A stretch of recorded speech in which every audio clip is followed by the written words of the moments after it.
My name is Clara Lane, and when I was 18, my parents kicked me out of the house. My father said I was being ungrateful, and my mother pressed a $20 bill into my palm before locking the door behind me. "Your sister deserves the future, not you," they said, as the rain soaked through my clothes. I was sick, homeless, and invisible. For weeks, I slept at a bus stop, wondering if this was how my story ended, but it didn't. 5 years later, I built a company from nothing, one that helps others find the chances I was denied. And one morning, my sister walked into my office, dressed for an interview, not knowing who I'd become. I smiled and said, "We're here to discuss your qualifications. Have you ever been told you didn't deserve a future? Tell me where you're watching from." I grew up in a town so small that every mailbox carried the same last name and every dream had a boundary line drawn by cornfields. Our house sat on the edge of Bloomington, Indiana, white paint peeling, the scent of engine oil always lingering in the garage. My father, Robert, was a mechanical engineer who believed emotions were distractions and perfection was proof of love. My mother, Diane, worked as a bookkeeper at a local insurance firm, obsessed with appearances, her hair always sprayed into a helmet that never moved even when her temper did. And then there was Lena, my older sister, the miracle daughter, the golden one. Every compliment in that house seemed to find its way to her, like light bending toward the brightest thing in the room. I was quieter. The kind of child who built things from scraps, who liked the hum of machines more than the noise of people. While Lena practiced piano in the living room, I sat cross-legged on the floor of the garage, rewiring broken radios and turning soda cans into small spinning toys. My father once looked at me and said, not unkindly but firmly, "That's not real work. Fixing junk doesn't build futures." I remember nodding, even though somewhere inside, I already knew he was wrong. Dinner time in our house was an unspoken hierarchy. My parents and Lena took the 4 wooden chairs around the main table. I always unfolded the old metal one from the pantry. Its hinge squeaked each time I sat down, a sound that seemed to announce my place. Temporary, adjustable, removable. The metal was always colder than the others. It became a small ritual. Everyone settled comfortably while I balanced my plate on the edge of that chair, pretending not to notice the difference. Years later, I realized the chair had become a symbol of everything I was in that family. A placeholder, useful only when there weren't enough real seats. When Lena turned 16, she got a car, a used silver Honda, with a red ribbon tied around it. Mom baked a chocolate cake with her name written in cursive icing. That same week, for my birthday, I got a $25 bookstore voucher. "You like reading, right?" Mom said. "This should keep you busy." I smiled, said thank you, and swallowed the sting. The rule in our house was simple. Don't make a scene. So I didn't. I learned early that my mother's sigh carried more weight than any argument I could win, and that my father's silence was a wall no voice could climb. Still, I worked hard. I had straight A's, a perfect attendance record, and a quiet determination that I thought would earn me pride, maybe even a hint of affection. In sophomore year, I entered the state science fair with a homemade filtration system built from coffee filters, charcoal, and tubing from old lawn equipment. It worked so well that I won first place. I came home holding the small gold trophy like it was proof that I existed. At dinner, I told them the news, waiting for a reaction. My mother looked up from her phone just long enough to say, "That's nice, but Lena just got invited to a leadership camp in Chicago." "Isn't that great?" Everyone clapped for Lena. I smiled and pretended the silence pressing down on me was just air. It was always like that. If Lena caught a cold, the house turned into a sick ward. "If I had a fever," Mom said, "you'll be fine, take a shower." When Lena stayed out late, Dad called her independent. When I asked to go to the library after dark, he said, "Not safe for you." The double standards weren't shouted, they lived in the spaces between sentences, in the way praise traveled like gravity, always toward the same person. I started spending more time alone in the garage, where the smell of oil and dust felt more honest than the perfume of my mother's kitchen. I found common patterns, how circuits connected, how electricity obeyed rules even when people didn't. The quiet hum of a repaired radio became my applause. Sometimes, I'd catch my reflection in the metal cabinet, my hair pulled back, hands covered in grease, and think, maybe this is who I really am, someone who works in silence until things start working again. But silence has a way of sinking into your bones. At first, it feels safe, then it becomes the only language you know. In our house, speaking up was like lighting a match in a room full of gas. You learn to keep the flame to yourself. I watched my parents beam at Lena's every achievement, her debate trophies, her college letters, her photographs in the local paper, and I wondered if maybe I was born just to be her shadow. Every time someone said the brown girls, they meant her, and I became a plural by accident. Sometimes, when the house was quiet after dinner, I'd take the foldable chair out to the porch and sit under the porch light, watching bugs circle the bulb. The metal creaked beneath me, and I imagined what it would feel like to sit somewhere that didn't squeak, somewhere that didn't remind me I was temporary. Looking back now, I don't think my parents hated me. They just didn't see me. They were so busy polishing the golden child that they forgot the other one could shine too. But even then, even at 16, I understood one thing. Invisibility can be armor. If no one expects anything of you, you're free to build in secret. I kept my head down, saved money from tutoring, spent nights sketching designs for mechanical projects I'd never show anyone. I told myself that one day, I'd build something big enough that even they couldn't ignore it. But that's not how it happened.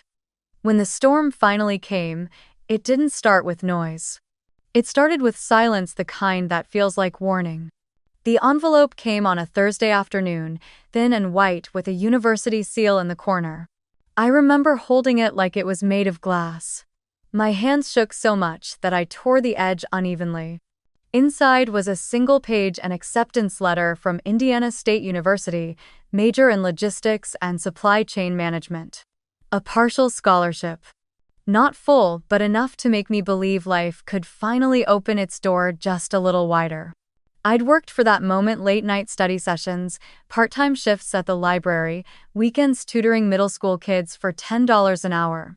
For the first time, I felt like the world had noticed me.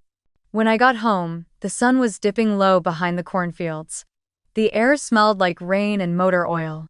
Mom was at the kitchen counter, still in her work blouse, sorting through bills. Dad was at the table reading the paper.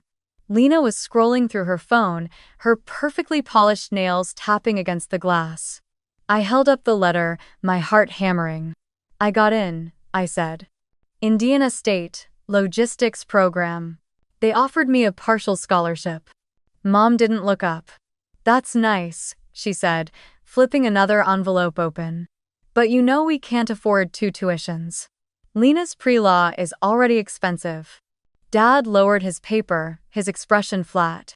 You're 18 now, Clara. Time to be realistic. We can't pay for everything. The words hit harder than I expected. I stood there, the letter still trembling in my hand. Realistic? I repeated. Or invisible again? The room went still.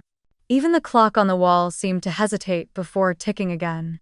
Lena looked up from her phone, lips curving into that faint practice smirk that always made me feel smaller.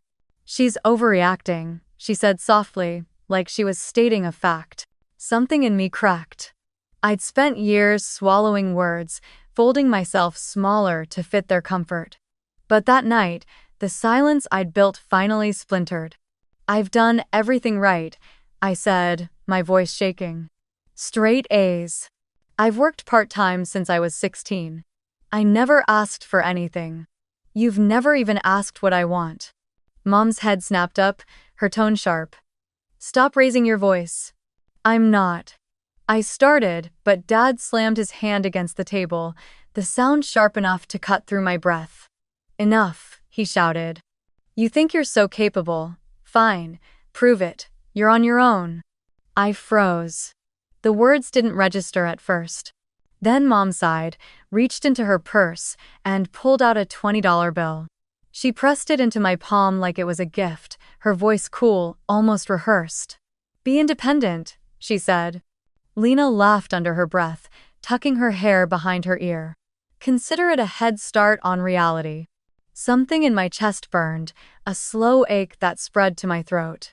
I looked at them, the family I had tried to earn for 18 years, and realized I was standing in a place that had never really been mine. I could have begged. I could have promised to work harder. But I didn't. I folded the letter, slipped it into my bag, and walked down the hall. The house felt different that night. The framed photos of Lena on the piano, the faint hum of the refrigerator, the smell of lemon-scented cleaner, it all felt like someone else's home. My room looked smaller than ever, as if it already knew I didn't belong there. I packed a single suitcase, jeans, notebooks, a sweater that still smelled faintly of detergent. When I turned around, Mom was standing in the doorway, arms crossed. "You'll regret this," she said. I wanted to tell her that I already did. Outside, the sky had opened up, rain falling in long, slanted lines.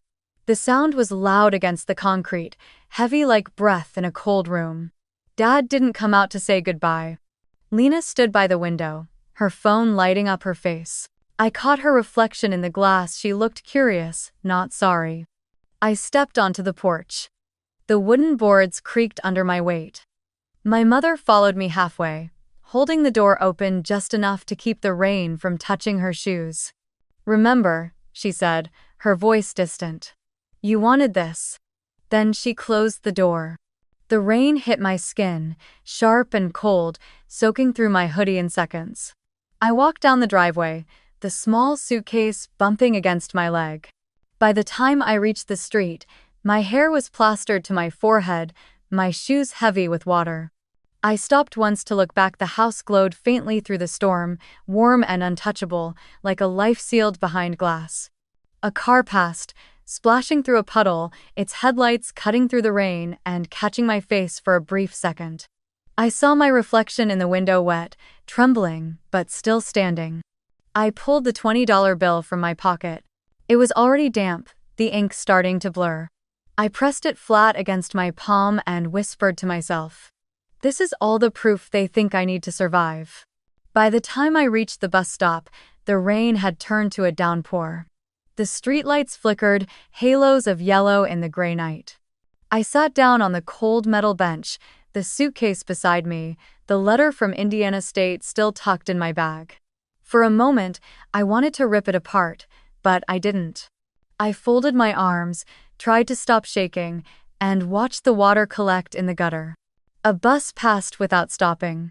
The driver glanced at me but kept going. I didn't blame him. I must have looked like a ghost, half real, half left behind.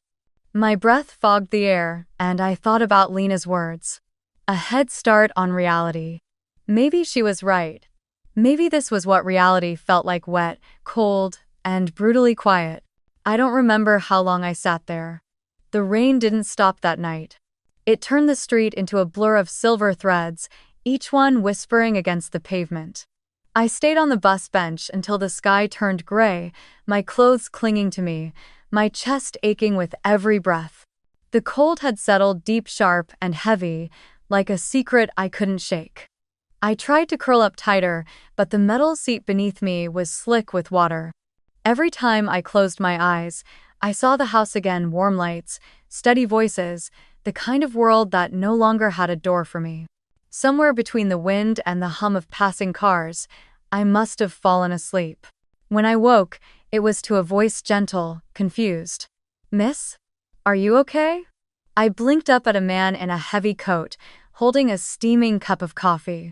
He was maybe in his 50s, with soft gray hair and eyes that carried the kind of kindness you don't see often anymore. "You're freezing," he said, setting the cup beside me. "You need a hospital." I tried to protest, but the words came out broken, my throat dry, my lungs burning. He didn't argue. Within minutes, headlights flared again, this time red and blue. The paramedic spoke in calm, practiced tones. "What's your address, miss?" One of them asked. I wanted to answer, but I couldn't. I didn't have one anymore. So I said nothing. The last thing I saw before the world blurred was the man Mr. David, as I'd learn later, folding my damp $20 bill and tucking it into my jacket pocket. Keep this, he murmured. You'll need it more than I do. The hospital light was too white. It hummed above me, relentless and sterile. When I opened my eyes, the world smelled of antiseptic and rain still clinging to my skin. A nurse leaned over, checking the monitor. Her badge read Miller. You're in County General, she said softly. You collapsed from exposure and pneumonia. We had no ID on you except your name on this envelope. She gestured to the crumpled acceptance letter, its ink smeared but still legible. Then she wrapped a plastic band around my wrist. I glanced down. Name, Clara Brown. Address, unknown. For a moment, I stared at those words like they belonged to someone else. Unknown address. It was true. I had nowhere to go back to, nothing waiting on the other side of this sterile white room. I was untethered, unanchored, but somehow, strangely, alive. Later that day, a doctor came in with a clipboard and a kind smile. You're lucky someone found you when they did, he said. Your lungs were in bad shape. A few more hours in that weather and… He didn't finish the sentence. He didn't need to. I just nodded, staring at the IV drip beside me, counting the slow rhythm of the drops. 2 days passed. I didn't have visitors, but the nurses were kind. They left extra crackers on the tray and spoke to me as if I weren't invisible. I overheard one of them at the counter say something about charity care paperwork, and I realized they were trying to find a way to cover my bill. When the discharge nurse came in with the clipboard, she looked almost apologetic. Your total balance after assistance is $42.86, she said. But Mr. David already took care of it. He insisted. Mr. David. The stranger with the gray hair and the warm coffee. I didn't know what to say. Gratitude felt too small for what he'd done. I pressed my hand against the pocket of my jacket. The $20 bill was still there, dry now, folded perfectly square. The corners were torn, the green faded, but it was mine. I looked down at it and whispered, "That's my independence." Not because it could buy me anything, but because it was the only thing I'd been allowed to keep. They gave me a plastic bag of donated clothes and a pamphlet for a women's shelter across town. A volunteer from the hospital drove me there, a quiet woman who talked about the weather and the Seattle Mariners game like we were old friends. When we arrived, the shelter was smaller than I expected, tucked between a laundromat and a thrift store. A sign by the door read, Haven House, for young women finding their way. The staff gave me a small bed by the window, a locker for my things, and a blanket that smelled faintly of detergent and metal. That night, I lay awake listening to the rain drumming softly on the tin roof. It wasn't the same as the rain that had soaked me at the bus stop. It was gentler, steadier, almost like a heartbeat. I could hear other women breathing in their bunks, some crying quietly, some snoring. For the first time in days, I didn't feel like I was disappearing. In the mornings, I helped the staff clean. I mopped floors, sorted donated clothes, folded sheets. The work was simple, but it kept my hands moving.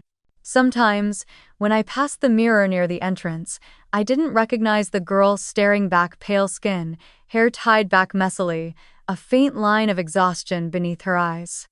Yet something in her gaze was still sharp, still alive. At night, I'd sit by the window, watching the rain streak down the glass, the city lights reflecting in each droplet. The sound reminded me of the bus stop, but this time I wasn't alone. The world outside still felt big and indifferent, but somehow it had made room for me. Maybe the universe doesn't throw people away, it just pushes them toward where they're meant to rebuild. One night, as thunder rolled faintly in the distance, I took out the hospital bracelet from my bag. The thin plastic glinted in the dim light, the words unknown address still visible. I pressed it flat against my palm, then tucked it inside the pocket of my coat next to the $20 bill. 2 relics of the same storm. 2 reminders that I was still here. It would take months before I was strong enough to think about school or work again. But every breath that came easier, every morning I woke to the sound of rain and not silence, felt like a small victory. They had thrown me out, yes. They had erased me from their table, from their plans, from their love. But as I watched the rain shimmer under the streetlight outside that shelter window, I realized something quietly beautiful. Maybe they hadn't pushed me into nothing. Maybe they'd unknowingly cleared a space for me in the world, a place where I could finally build something of my own. They threw me out. But maybe the world was finally making room for me. 2 weeks after leaving the hospital, I got my first lead. The shelter coordinator, a middle-aged woman with kind eyes named Ruth, told me about a small diner on the corner of 5th and Pine that was hiring. They pay by the hour, cash tips, she said, handing me a crumpled flyer. The owner's tough, but fair. She gave one of our girls a chance last winter. The place was called Alvarez's Diner, the kind of neighborhood spot that smelled like fresh coffee and bacon grease no matter the time of day. When I walked in for the interview, the morning rush had just ended. The floors gleamed, the counter stools squeaked, and a woman with streaks of silver in her dark hair was wiping down a coffee pot. Her name tag read Miss Alvarez. She looked me over once, my thrift store shirt, my too tight shoes, the hospital bracelet still faintly marking my wrist, and said, "You ever worked in food service?" "No," I admitted. "But I learn fast." She handed me an apron. "Good. Start by cleaning the syrup bottles. If you last till Friday, we'll talk." And just like that, I had a job. The first few days were brutal. The shift started before sunrise. The orders came faster than my hands could move. But there was something grounding about it, the hiss of the grill, the clatter of dishes, the rhythm of people coming and going. For the first time since leaving home, I wasn't invisible. I was part of a machine that needed me, even if only to pour coffee or wipe a counter. Miss Alvarez was stern but not unkind. She corrected me often, never raising her voice, but her eyes missed nothing. "You want the regulars to come back?" she'd say. "Remember how they like their coffee. People don't pay for food, they pay to be remembered." Then there was Ben, the delivery driver who hauled crates of produce from the market every morning. He was in his late 20s, broad-shouldered, always humming something under his breath. Unlike most, he didn't look at me with pity when he noticed my threadbare shoes or my half-eaten sandwich during breaks. Instead, he treated me like I belonged there. One afternoon, as I helped unload boxes from his truck, he watched me rearrange them by category: dry goods here, perishables there, oldest stock up front. "You always sort stuff like that?" he asked. I shrugged. "Makes it easier to find things later." He smiled. "You've got a head for systems." Then, it was the first time anyone had said that like it was a compliment, not a criticism. Over the next few weeks, I found myself watching how he worked. Ben's roots were chaos: wrong orders, late drop-offs, lost invoices. But he kept his cool, always finding a way to get everything done. One day, I asked him how he managed it. He pulled a folded sheet of paper from his pocket. On it was a map of Seattle, covered in lines and circles. "I plan my routes," he said. "Saves gas, saves time. Sometimes I even beat traffic." That night, after closing, I borrowed a napkin and started sketching out my own version of his map. The diner suppliers, their addresses, the times deliveries came in. I began drawing little lines between them, trying to see patterns. It was the same satisfaction I used to get when fixing radios back home, fitting chaos into order. The next morning, Miss Alvarez found the napkin on the counter. She looked at it for a long moment before glancing up at me. "You did this?" I nodded, embarrassed. "Just trying to help organize the deliveries." She folded the napkin and tucked it into her apron pocket. "Keep that brain of yours sharp, Clara. Not many people can see patterns like that. It'll take you somewhere." Her words stayed with me. Days turned into weeks. The diner became my classroom. I learned how inventory worked, how schedules were built, how one broken link could slow the entire chain. When Ben's truck broke down one morning, I reorganized the day's deliveries for him using the phone book and a borrowed laptop at the shelter. When everything arrived on time, he laughed and called me the human GPS. One slow afternoon, while refilling salt shakers, he asked me, "What do you want to do next?" No one had ever asked me that before. I froze, the glass shaker halfway to the table. "I don't know," I said honestly. "Well," he said, setting down his mug, "figure it out. You're too smart to stay wiping counters forever." That night, I couldn't sleep. His question kept echoing in my head. What did I want to do next? For years, I'd only thought about surviving the next day, the next meal, the next mistake. But now, something inside me had shifted. Maybe I could build something organized, efficient, clean, something that made sense. The next morning, I brought a small notebook to work. During breaks, I filled it with lists, supplier schedules, customer flow, inventory counts. The diner's chaos slowly turned into numbers and lines on paper. Miss Alvarez noticed and smiled. "That's how business people start," she said. With observation. Sometimes, after closing, I'd stay behind, sitting in a corner booth with a cup of coffee and the sound of rain against the windows. I'd trace delivery routes, redesign storage layouts, and imagine systems that worked perfectly where nothing was wasted and no one was left behind. I didn't know it yet, but those sketches, the loops and arrows and names scrawled in ink, were the first blueprints of something much bigger. One night, Miss Alvarez passed by my booth, saw the drawings, and tapped the page with her finger. "You've got a head for systems," she said again, her tone more deliberate this time. "Keep that. The world runs on chaos. People like you keep it moving." When she walked away, I sat there staring at the lines I'd drawn. They weren't just delivery routes anymore, they were pathways, each one leading somewhere I hadn't dared imagine. For the first time, the future didn't feel like a locked door. It felt like a map waiting to be followed. Outside, the rain kept falling, steady and rhythmic against the diner roof. I pressed my hand to the glass, watching the streetlights blur into gold streaks. I wasn't sure where I was headed yet, but I knew I was finally on the move. It started with the notebook. The same one I'd used to track deliveries, now filled with more pages than I could count: routes, schedules, lists, notes about how things connected and where they broke. I began spending my evenings in the small computer lab at the women's shelter, watching free online courses about logistics, supply chains, and warehouse management.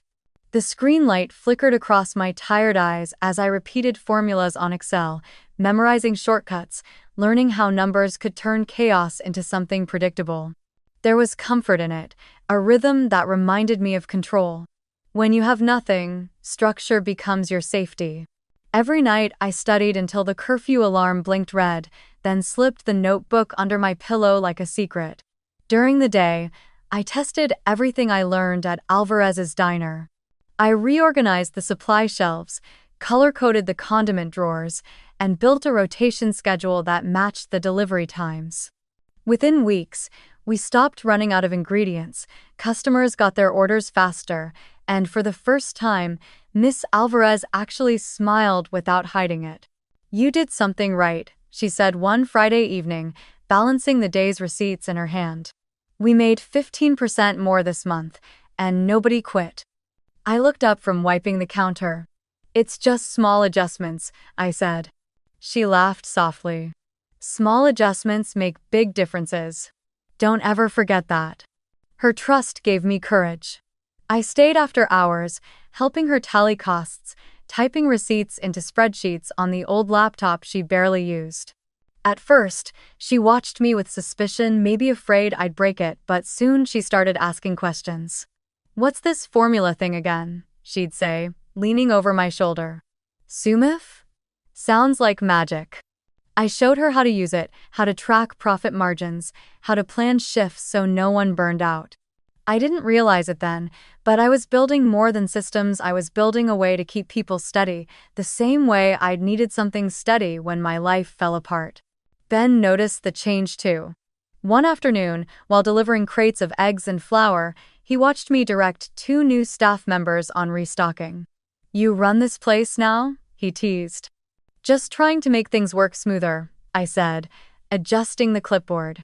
He leaned against the counter, his hands still dusty from the boxes.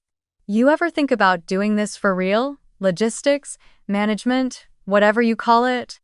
I looked up, half laughing. "People don't just fall into that kind of work, Ben." "Maybe not," he said, pushing his cap back. "But you're already doing it.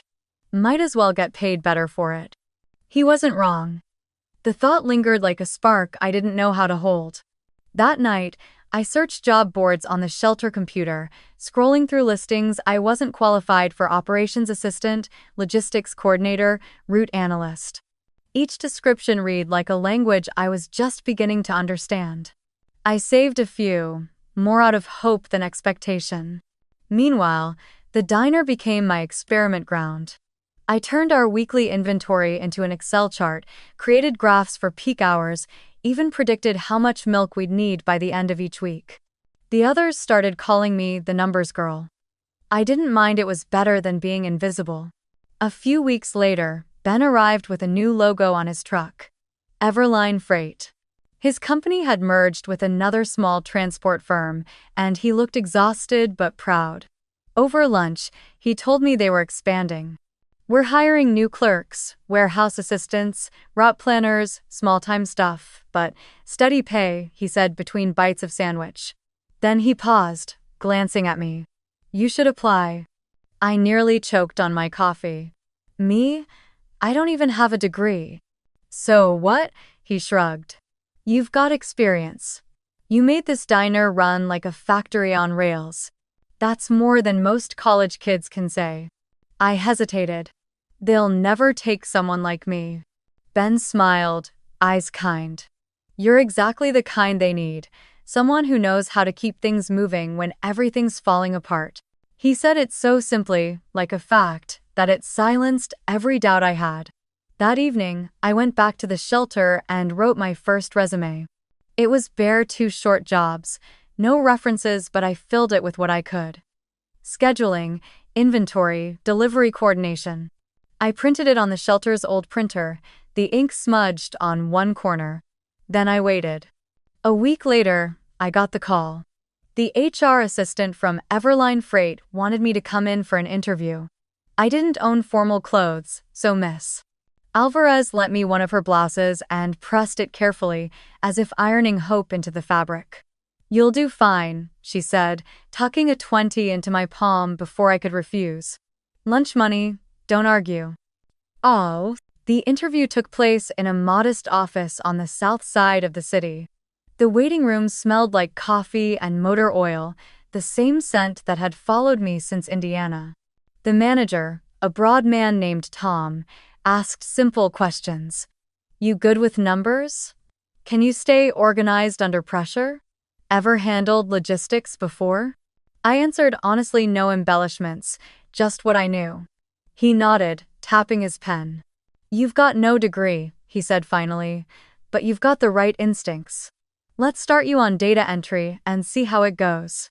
When I walked out of that building, the air felt different, lighter somehow. I didn't have everything figured out, but for the first time, I had direction. That night, I went back to Alvarez's diner one last time. Miss Alvarez and Ben were both there. I told them I got the job. Miss Alvarez didn't say much, she just nodded once, her eyes a little shinier than usual. Ben grinned, handing me a paper cup of coffee. "Told you," he said. "You're meant for bigger routes." I stood there, holding the cup, watching rain slide down the windows like silver veins across the glass. Everything I had built so far, every chart, every notebook page, every long night studying alone, had led me here. It wasn't a grand success story yet. It was something smaller, quieter, steadier, a foundation. I smiled and whispered, mostly to myself. When you have nothing, structure becomes your safety. The first weeks at Everline Freight felt like learning a new language. The office was small, a converted warehouse near the port, where the walls smelled faintly of diesel and old paper. My desk sat by the window, facing the loading docks. Trucks came and went all day long, engines growling like restless animals. I started as a data entry clerk, responsible for logging shipment numbers and updating spreadsheets. It wasn't glamorous, but I didn't care. Every click, every line of data felt like a step away from the girl who once slept at a bus stop. Tom, the operations manager, was a man of few words but many maps. He had a sharp memory, a coffee addiction, and a surprising patience for teaching. "These routes," he said one afternoon, handing me a stack of delivery sheets, "look simple, but they'll eat you alive if you don't understand them. Every road is a story." I spent hours learning how to read freight maps, how to balance miles with fuel, weight with time. At first, the lines and grids overwhelmed me. But soon, patterns began to appear, like hidden veins in stone. One evening, as Tom pointed to a reroute around a flooded bridge, something clicked. "Routes are like people," I murmured, tracing the curved line on the paper. "Every detour has a reason." Tom looked at me, then nodded. "Exactly. The trick is knowing when to reroute, and when to push through." That sentence stayed with me. I took every task seriously, even the tedious ones, counting inventory, confirming manifests, sending updates to drivers at odd hours. When the others left for the day, I stayed behind, my monitor glowing in the dark. I wasn't just learning logistics, I was learning human rhythm, how people moved, how systems broke, how to rebuild without losing control. Late one night, when the office was silent except for the hum of the vending machine, I opened my drawer and took out the hospital bracelet. The plastic had started to yellow, but the words were still there. "Unknown address." I looped it around the corner of my computer screen. It wasn't decoration, it was a reminder. Never forget where you started. As the months passed, I became faster. Tom began trusting me with route adjustments and client calls. When one of the coordinators quit unexpectedly, he handed me their folder without warning. "You've got this," he said. "You're already doing half the job anyway." The work was relentless: early mornings, late nights, missed weekends, but I didn't mind. There was something addictive about making chaos make sense. When drivers called about delays, I found alternate routes in minutes. When invoices got mixed up, I reorganized the files until the whole department ran smoother.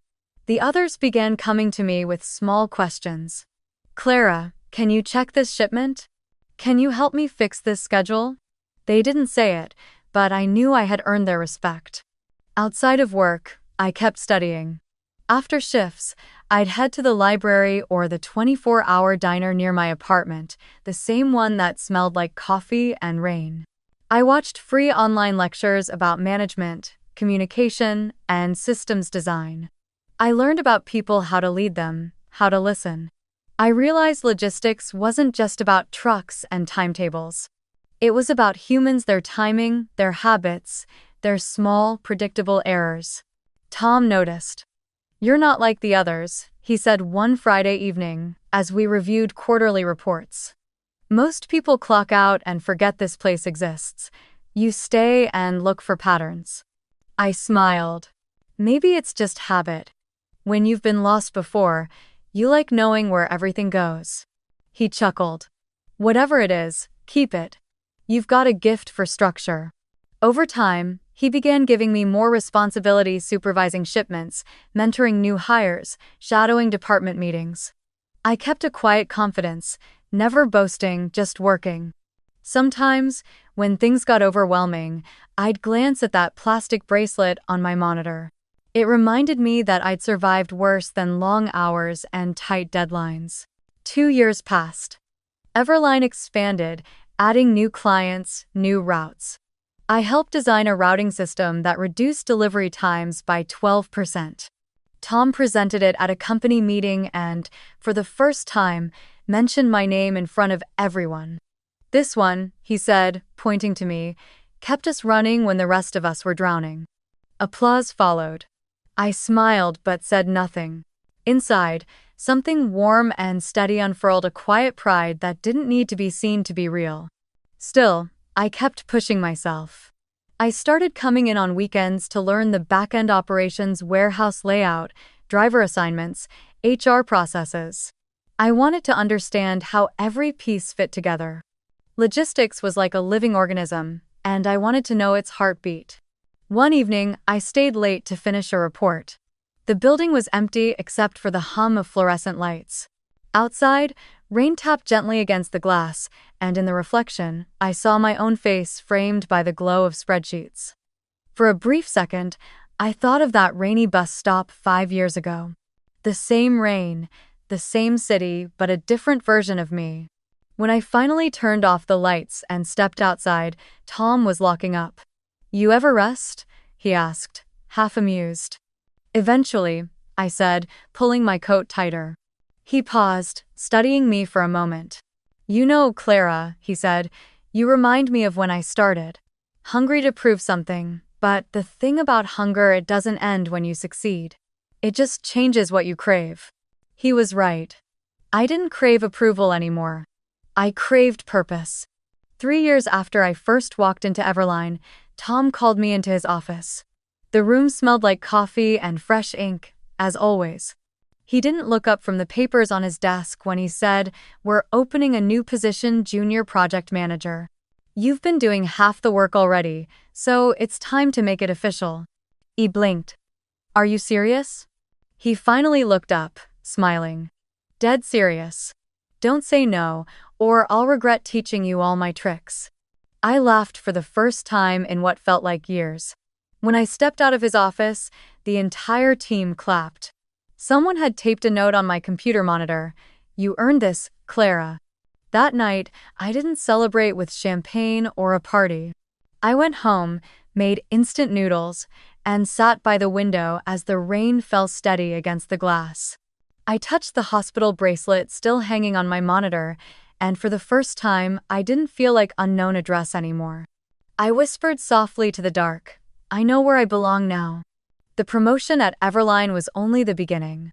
The more I learned about the industry, the more I realized how broken it was, not just in logistics, but in how people were treated.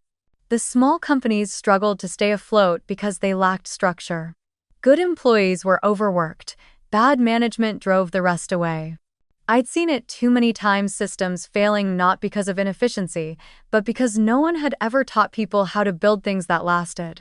It started as a late-night idea, scribbled in the margins of my notebook after another 12-hour day. What if there was a company that helped small businesses run like big ones? What if fairness and structure weren't luxuries, but the foundation? I stayed up that night sketching names, words that meant growth, rebuilding, renewal. Then one stood out: Emerge. It felt right, like a quiet promise to myself. Emerge Talent Solutions was born on the back of a diner napkin and an Excel sheet. The tagline came easily: built from the ground up. At first, it was just me, no investors, no office, no safety net. I quit Everline with Tom's reluctant blessing and my entire savings account of $3,100. "You're either crazy or brave," he said, handing me an old stapler as a parting gift. "Maybe both." I found a cheap space above a print shop downtown. The windows rattled whenever a bus passed, and the heater barely worked, but I didn't care. It had a desk, a chair, and enough room for my laptop and ambition. On my first day, I unpacked 3 things: the hospital bracelet, the $20 bill my mother had thrown at me, and a small frame with the new logo I designed. I placed them carefully on the desk, a shrine to survival. The $20 hung in glass on the wall, the ink faded, the paper warped by time. I'd kept it not as a reminder of rejection, but as proof that I'd turned pity into capital. "They gave me a door slam," I whispered as I pinned the logo above my desk. I built an open one. The first few months were brutal. I cold emailed local businesses, offered free consultations, rewrote their schedules, fixed their delivery systems, trained their staff on communication and workflow. Half the time, they didn't pay. The other half, they paid in gratitude and coffee. But word spread: the woman who can fix anything. That's what they called me. By the end of the first year, I had 6 clients and 2 part-time assistants.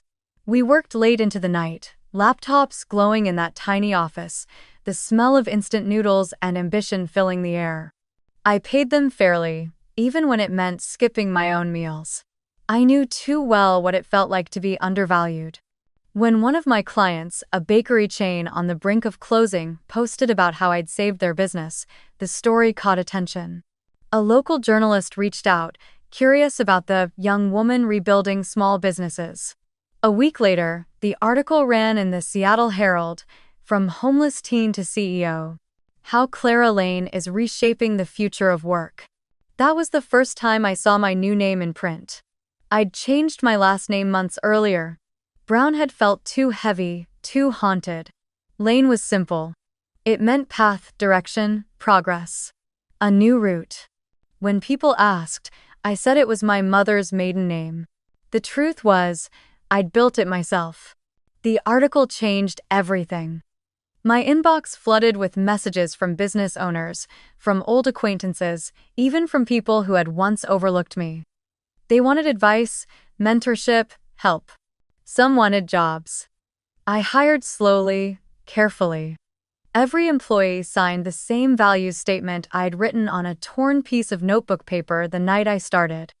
We don't just build systems, we build people. By year 2, Emerge Talent Solutions had moved into a larger office, a loft space with floor-to-ceiling windows overlooking the city. The old heater was gone, replaced by the hum of new computers and the chatter of a growing team. On the main wall hung 3 frames: the hospital bracelet, the $20 bill, and the company logo. People asked why I kept them there. I told them the truth. Because that's where everything started. Pain, poverty, persistence. You need all 3 to build something real. Sometimes I'd walk in early, before the others arrived, and sit at my desk with my coffee cooling beside me, watching the sunrise turn the city gold. I'd think about Miss Alvarez wiping counters, Ben humming in his truck, Tom and his maps, the sound of rain on a shelter roof. Each of them had been a part of this. The foundation of my company wasn't concrete or code, it was kindness. As the company grew, I began offering workshops for free, training young women from shelters and halfway houses on logistics and workforce management. Watching them find confidence reminded me of myself 5 years earlier, shivering in a hospital bed with an unknown address bracelet. When one of them, a quiet girl named Mariah, landed her first job at a logistics firm, she hugged me and said, "You changed my life." I smiled and told her, "You did that yourself. I just showed you the map." At our 2-year anniversary, my team surprised me with a plaque that read, "To Clara Lane, who built something out of nothing." I couldn't speak for a moment. The weight of it, the irony, the symmetry hit me all at once. Later that night, when everyone had gone, I stood alone in the quiet office. The city outside was glowing, rain soft against the glass. I ran my fingers across the framed bracelet, the $20 bill, the logo beneath them. My reflection merged with those relics, and for the first time, I saw not just survival but creation. They had once told me I didn't deserve a future. That my sister did. That I should disappear quietly. But I hadn't disappeared. I had built a future not just for myself, but for others like me, those who had been dismissed, overlooked, unseen. I turned off the lights, the room illuminated only by the faint city glow.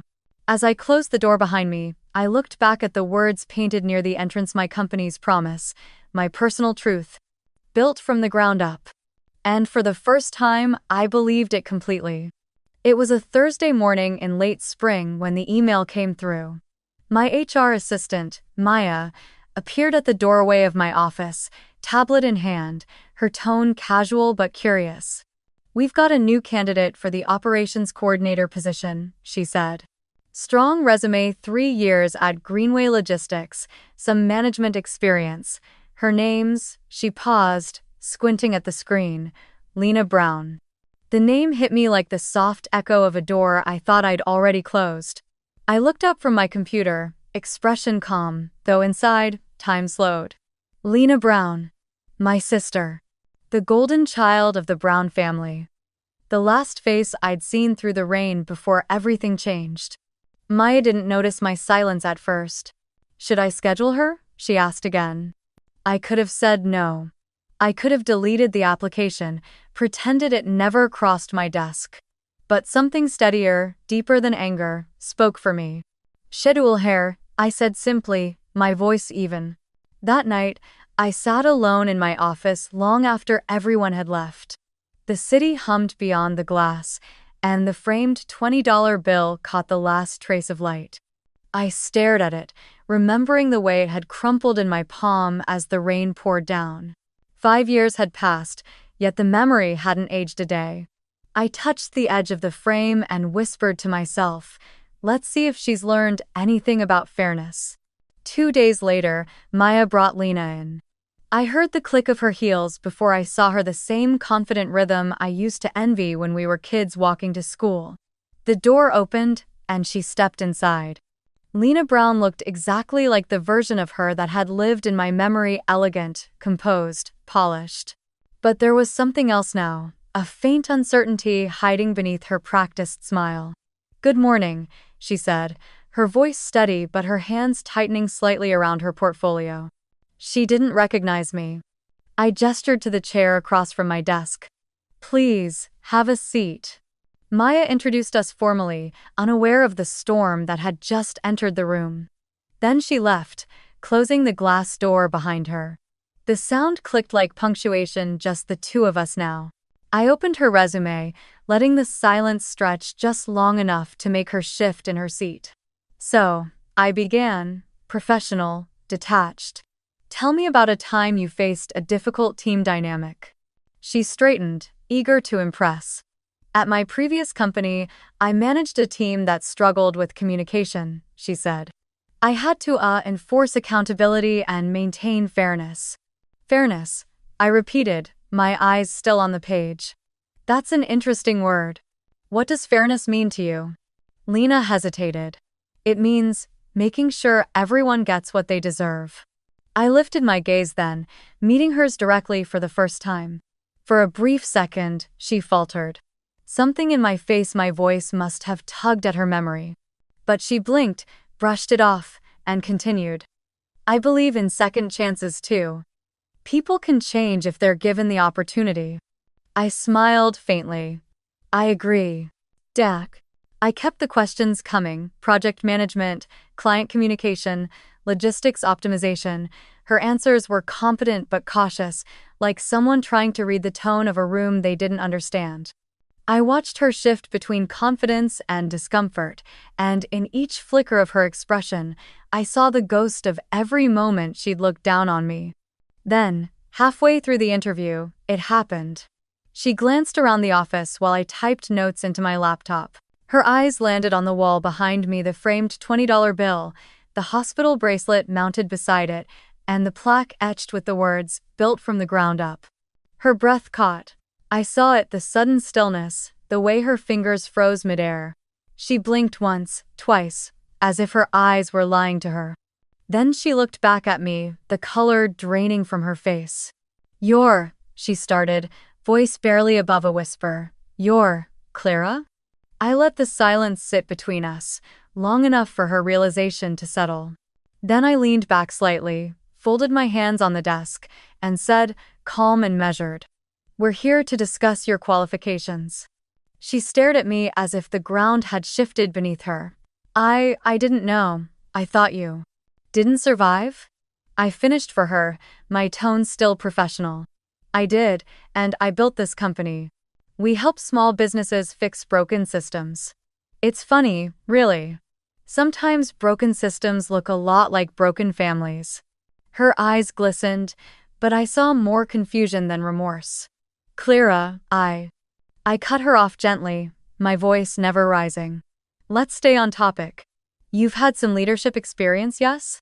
Tell me, how do you handle conflict when one person believes they deserve more than another?" Her lips parted, but no words came. The silence between us thickened, filled with every unspoken memory of our old home, our parents, that night. I watched her shrink slightly in her chair, not out of shame perhaps, but out of recognition.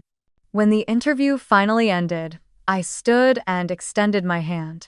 She hesitated, then took it. Her fingers trembled slightly. "You've done well for yourself," she said softly. "So have you," I replied. Then I added, more quietly, "The world has a strange sense of balance. 5 years ago, you closed the door. Now I hold one open." Her eyes welled again, but she didn't speak. She turned, clutching her portfolio, and walked out of the office. I watched her through the glass as she passed the reception desk, her shoulders squared, her steps measured, but her reflection in the window betrayed her, pale, shaken, unsteady. When she disappeared down the hallway, Maya stepped back in, tablet in hand. "So," she asked, glancing at me, "should we hire her?" I looked toward the window, where the rain had started to fall again, soft against the glass. "Let's give her a chance," I said finally. "Everyone deserves one." Maya nodded and left, her footsteps fading into the hum of the office. For a long time, I just stood there, watching the rain trace thin lines down the window. I thought about that bus stop, that $20 bill, that version of me who thought she'd been erased. And then I thought of Lena, her practiced smile cracking for the first time, the silence that followed. It didn't feel like revenge. It didn't even feel like victory. It felt like completion, the closing of a loop that had begun in the rain 5 years earlier. As I turned off the lights and walked toward the elevator, I glanced once more at the framed bracelet on the wall. The words "unknown address" still glimmered faintly under the light. Not anymore, I thought. Not anymore. The morning after the interview, the article hit the front page of the Seattle Business Chronicle. The headlines stretched across the glossy paper in clean, bold letters. "From homeless teen to CEO. How Clara Lane built Emerge Talent Solutions from the ground up." The photo beneath it showed me standing in the office window, rain streaking down the glass like silver threads. I hadn't expected it to spread so far, but by noon, it was everywhere: LinkedIn, Facebook, local news feeds. And, inevitably, it found its way back to Indiana. Hundreds of miles away, in the same living room I once called home. My sister sat at the kitchen table with her phone trembling slightly in her hand. Her face was pale, eyes wide as she stared at the article. My name, Clara Lane, sat just below the photo, but the image was unmistakable.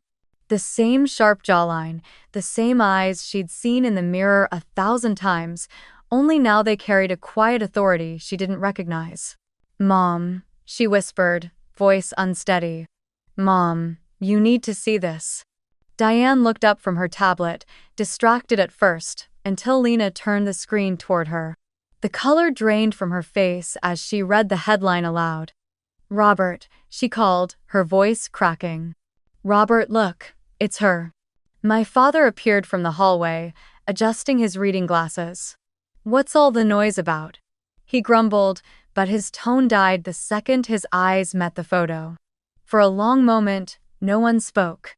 The house was filled only with the hum of the refrigerator and the faint tick of the clock on the wall. Then my mother's hand started to shake. "She's alive," she whispered. "She's alive and successful." My father swallowed hard, then reached for his phone. "Give me her number." Lena hesitated. "She changed it." "Then call her work." "Find her," my mother snapped, panic and shame blending in her tone. "We need to talk to her. We need to fix this." Although, within minutes, they found the company website Emerge Talent Solutions, Seattle. My photo appeared again on the About Us page, smiling slightly under the caption, "Founder and CEO." My mother dialed the office number, her hands trembling. The first call went straight to voicemail. She hung up, tried again. The second time, the line rang longer, then clicked to another recorded voice. "Thank you for calling Emerge Talent Solutions. Please leave a message after the tone." She tried a third time. This time, the line was busy. My father exhaled sharply. "She changed her number," he said flatly, though his voice carried something between guilt and disbelief. We can't just leave it like this, my mother murmured, her voice small now. She's our daughter. Lena stayed silent. For the first time in her life, she didn't have anything to add. That night, while the lights in Seattle glowed against the rain, my parents sat in their quiet house in Indiana, the silence heavy as confession. My mother picked up her phone again, scrolling through old contacts. "Email her," she said suddenly. "You've seen her. You spoke to her. She'll answer you." Lena hesitated. "Mom, I don't think she—" "Please," Diane interrupted, her voice breaking. "Just tell her we're sorry. Tell her we're proud." So Lena sat at the same kitchen table where we'd once eaten in silence as children and typed slowly. Subject: Mom wants to talk. Body: she saw the article. She's been crying all day. Dad too. They said they were wrong. They just want to hear your voice. Please, Clara. She stared at the message for a long time before hitting send. Meanwhile, in my office overlooking the gray skyline, I was reviewing new client proposals when the email notification appeared at the corner of my screen. The sender's name froze me. Lena Brown. For a moment, the entire world seemed to narrow to that single subject line. Mom wants to talk, please. I clicked it open and read every word slowly. My fingers hovered over the keyboard, the cursor blinking like a heartbeat.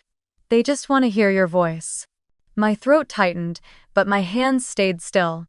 I leaned back in my chair, staring at the email as if the right response might write itself. But nothing came. The years between us, the cold nights, the rejection, the hospital light sat heavy between every sentence.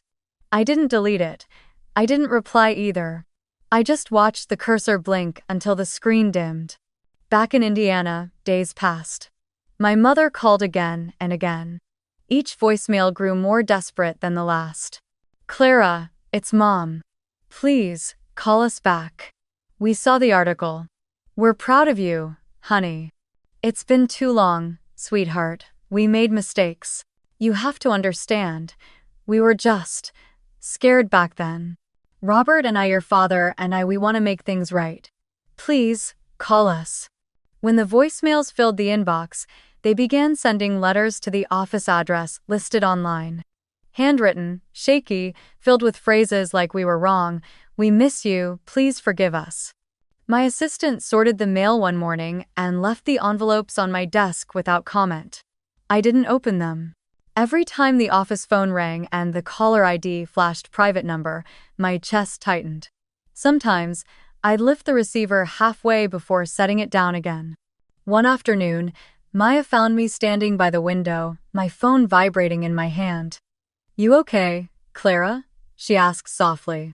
I looked out at the rain, the same kind of drizzle that had once soaked through my graduation gown. "For years," I said quietly, "I begged for their attention.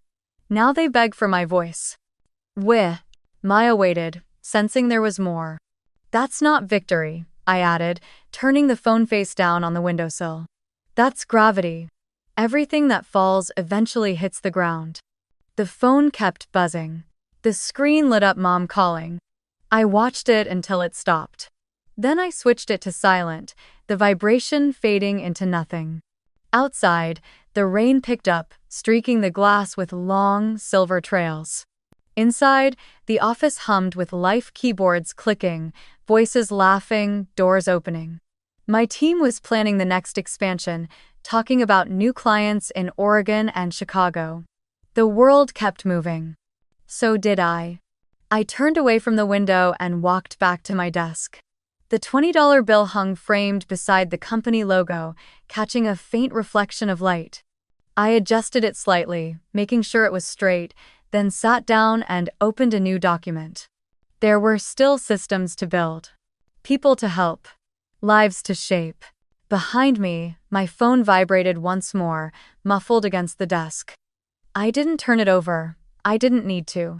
Some connections aren't meant to be restored, they're meant to remind us how far we've traveled. As the rain softened into mist, I took a breath, steady and full, and whispered to myself, "I have work to do." And with that, I began typing again. The night was soft with rain when I returned to the place where everything had ended and begun. The limo slowed as we turned onto County Road 17, headlights cutting through a curtain of drizzle. Outside the window, the world looked half dream, half memory: wet asphalt, quiet trees, the faint hum of cicadas under the sound of rain. Then I saw at the old bus stop. The same dented metal bench. The same flickering streetlight, still humming weakly against the darkness. 5 years had passed, but the scene had barely changed. The road, the light, even the air felt suspended in that one endless night of my life. The driver stopped near the curb and glanced back. "Take your time, Miss Lane," he said softly. I nodded, slipping on my coat before stepping out. The rain touched my face like a familiar hand. It wasn't cold this time, just steady, like the rhythm of something long awaited. My heels clicked on the damp gravel as I walked toward the bench. I carried a small bouquet of wildflowers, wrapped in simple brown paper. I didn't know why I'd bought them, maybe to leave a mark, a kind of quiet tribute to the version of myself that once sat here, scared, shivering, and forgotten. When I reached the bench, I brushed away a thin film of water and laid the flowers down. Their colors glowed faintly beneath the yellow light. Then, from my coat pocket, I pulled out a small glass frame, the $20 bill, still preserved, the paper faded but intact. I set it gently beside the bouquet. "This is where they left me," I whispered, my voice almost lost in the rain. "But this is where I found myself." I stood there for a while, listening to the water pattering against the metal roof of the shelter. Across the street, the same old convenience store still flickered with its tired neon sign. I remembered standing there that first night, soaked, exhausted, with pneumonia already creeping through my lungs. I remembered wondering if the world would notice if I just disappeared. It hadn't, not then. But I had learned to notice myself.